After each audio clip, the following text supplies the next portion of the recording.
ilahi hikmət var. Bu barədə danışdıq. Buyurun, davam eləyək mövzumuza. Bəli, qeyd elədik, dünyadan məqsəd həmin bu ağac, dərya, səhra, bunlar deyil. Əksinə, bunlar Allahın nişanələridir. Quran-ı Kərimdə ayələrimiz var ki, bu və ya buna bənzər şeyləri Allah öz nişanələri olaraq bildirir. Məsələn, ayədə Allah Müteal buyurur ki, وَمِنْ آيَاتِهِ خَلْقُ السَّمَاوَاتِ وَالْأَرْضِ Yeri və göyləri yaratmaq Allahın nişanələrindəndir. Yəni, Həzrəti Əli əleyhissalam ki, dünyaya təlaq verib, yəni bu ağaca təlaq verib, bu dənizə təlaq verib, bu torpağa təlaq verib. Yox, məqsəd bu deyil. Torpağın barəsində Allah Müteal buyurur ki, torpaq tahuradır, yəni pak qərar verilib, pakizə qərar verilib. Deməli, məqsəd bu gördüklərimiz deyil. Məzəmmət olunan hədislərdə, ayələrdə qınanılan, məzəmmət olunan dünya, o dünyadır ki, insanlar öz zehinlərində qurublar. Mal dövlətə bağlılıq, övlada bağlılıq, yersiz fəxirlər, bir-birləri ilə yarışmalar, məqampərəstlik, sərvətpərəstlik. Bunlar ki, hamısı xəyali təsəvvürdən formalaşan şeylərdir. Nəinki əqli təsəvvürdən. O ki, dediyi ləib, yəni oyuncaq xəyali təsəvvürə qayıdır, xəyali hədəfdən qayıdır. Bu, insanların da hədəfi xəyalidir. Sanki uşaqların böyük formasıdır.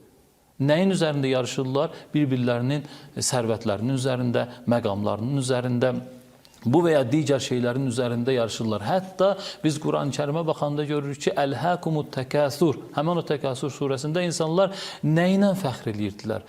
Qəbirlərdə olanları ilə. Hətta insan o qədər... Əcdadları ilə, ata-babaları ilə o qədər uşaqlaşır ki, insan gəlir ölənləri ilə fəxr edir ki, mən məsələn bu qədər dünyadan gedənlərim var.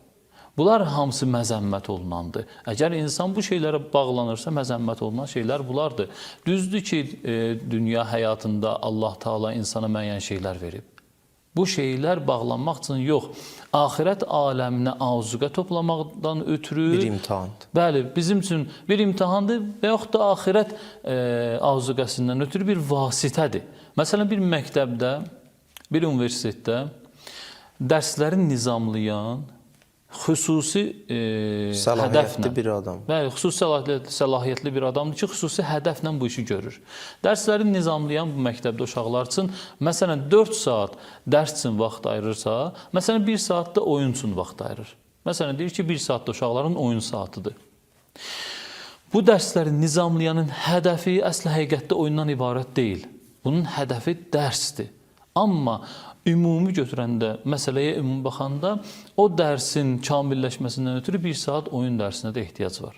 İndi təsəvvür edin, əgər uşaqlar bütün dərslərini oyuna sərf eləsələr, yəni dərs oxumasalar, bütün saatlarda oyun oynasalar, bu həmən nizamlayıcının hədəfinə ziddir.